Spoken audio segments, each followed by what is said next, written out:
Lucky number 13. Today we're taking a look at XIII Final Fantasy VII Remake, Red 13.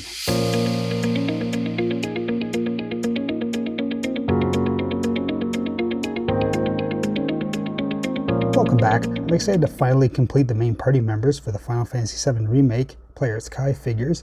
Here with Red 13, Nanaki himself has finally joined the line. So like the other figures, we have a flap that opens up. You do get a biography for Red 13 there, which you can pause to read, as well as a really nice picture of the figure there. On this side, you do get a good look at the figure, as well as his Red 13 logo here. Just the remake logo on the side. On the back, some more nice pictures of the figure itself. I really like the black and white. It looks really good. Now, before we get him out, I'd like to ask you to like, comment, and subscribe if you enjoyed this video. It really does help spread the videos around. But without further ado, let's get him open and see how he looks. And here we have Red 13 out of his box, and we'll go ahead and measure him up. Now, his height is really going to depend on how you pose him. In the game, he is kind of low to the ground quite a lot of time. So we'll just kind of go for length. So starting at the base of the tail here, he's about 9 inches long, or 23 centimeters. And as far as height goes, he's about 4 inches tall, or 10 centimeters, posed like this. For accessories, Red 13 brings nothing, and that's really poor. This is a nicely detailed figure and everything, but they couldn't have thrown in anything. I understand that Red 13 doesn't use a lot of accessories, but you couldn't have given us, say, a different weapon for Cloud, like the baseball bat or something, anything, nothing is what they gave us. For the exact same price as something like Barrett, who was a much bigger figure and came with 2 different head sculpts, we get just the figure. Really disappointing. Really think that that's a bad choice on Square Enix's part. These figures are very expensive as it is. They've actually gone up in price since this guy came out. They're now almost $200, and to skimp on accessories is really, really bad. Really poor choice on Square Enix's part. So rants about accessories aside, I do think this is a really nice looking figure for Red 13. This actually might be one of the best figures in the XIII Final Fantasy VII Remake range. They've done a lot of really interesting things to deliver a pretty solid Red 13. The overall color is really great. There's a lot of different shading that goes along there, kind of picking out just different highlights on parts of his body there. Getting in kind of these creases of the ribs and the muscles and everything there. Really like that. Same with the detail around his tattoo here, in his hair, his whiskers, his mohawk. The eye is really nicely expressive. That is articulated. I'll show you that in just a moment. You can see the battle damage on this side. His earring and everything there, which is a loose piece. It is does kind of flop around, which is nice. The way they did the jaw is really interesting. You can actually kind of raise this to get different expressions. I mean, it looks pretty awful like that, but if you there's kind of an angry Red 13, kind of a more smiling version. The jaw does open. There he is laughing, or maybe throwing up, but you can see the detail in there. Really neat, and it's a good way of getting different expressions if you want more of a passive one, or maybe angry. Interesting idea, and I think it's executed really well. See the detailing in his braid there, and look at that materia. They finally slotted materia into their equipment. Finally. Why couldn't they do that for the other figures? I don't know. You can see that even like his mohawk here, they've kind of made the slot here so that when he does move his head forward, it all stays together. It doesn't break up and look odd. Really well thought out engineering there. See his bracelets, or manacles maybe. And the, of course, 13 tattoo. Even has pads at the bottom of his feet. As we go along, the tail is a bendy wire, which is a good choice for this this figure. And then we have the flame on the end here, translucent plastic. There is no light feature in it. That would have been a nice addition to the figure somehow, if they could have done that to make up for the lack of accessories, just to light that up a little bit. I know it's not something that you'd be able to have on often, but it would be a nice inclusion. But as it is, I think they did a really good job with Red 13. There are things that I kind of don't like. You do see a lot of the articulation if you don't have them like put right together. Like that looks a little not great to me. So for me, I'd always kind of want them posed like that to get a lot of the gaps gone.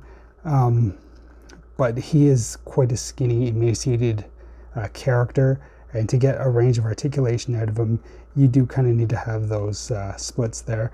They're pretty well hidden most of the time if you pose them right. Even the joints here, which I didn't like on some of the other figures, don't look too bad. I do wish that they had kind of put some texture on there or something just to hide it. They did a little bit here on his neck. You can see that there's some texture there. It just would have been nice to have that down there. Now there is an articulated eyeball for him.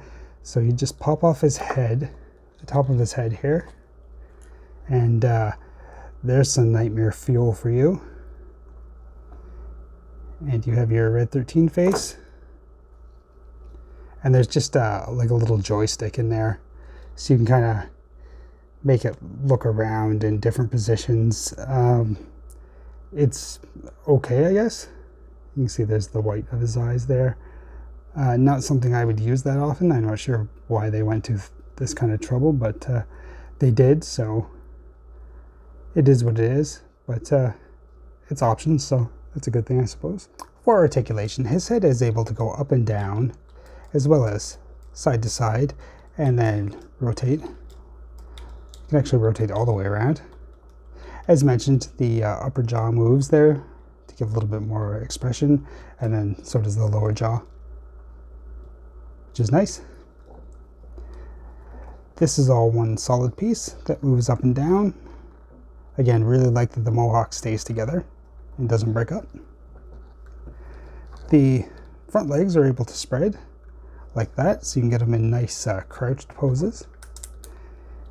You are able to stretch his leg out like that. And his paw does go up and down and rotate all the way around. This does have rotation as well too. And the toes are articulated as well. As far as the back goes, he is able to raise up a decent amount and go down quite a bit, again leaving quite a big gap there, not the best looking one, and then wiggle side to side.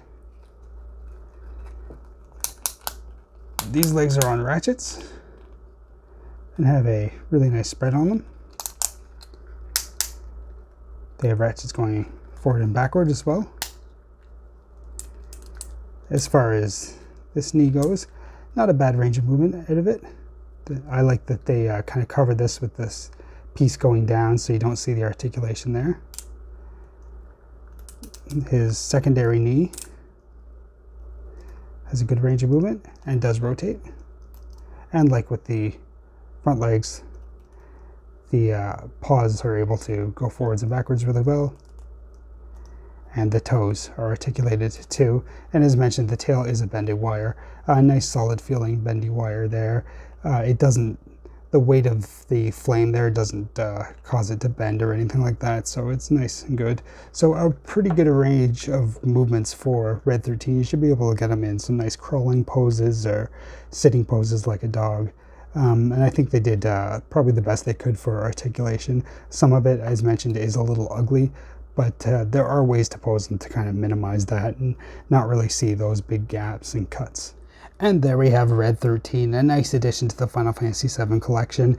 Obviously a key character, so one that I was going to get anyway, but I think that it was executed really well. The paintwork and the different articulation in that. Some really innovative things. I really like the way the mouth works on this guy. And I do like that they went with the translucent plastic for the flame effect. I think that looks really good. It's just a shame that it's expensive and comes with 0 accessories. That's really unacceptable. But having the party together is nice, and I can't wait to get the rest of them.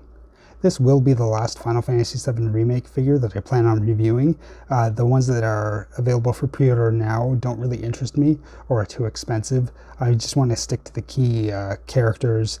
I'm looking forward to getting the other 2 Turks, as well as Cid, Vincent, Katshi, and Yuffie, but without the Moogle poncho. If the Moogle poncho on the one that's available for pre-order was removable, I'd have it on pre-order, but unfortunately not, so I'll wait for that. It's gonna come. But yeah, it's just amazing to have all of these Final Fantasy VII figures on the shelf. There are a lot of complaints with certain things about them, the price of course, but at the end of the day, I'm really happy to have them. I think they're really nice figures, and I've wanted Final Fantasy VII figures for 25 years, and to finally have them, just amazing. I have reviewed other Final Fantasy VII figures on my channel, so be sure to check those out if you want to. But for right now, I'd like to thank you for watching. I'll see you later. Bye.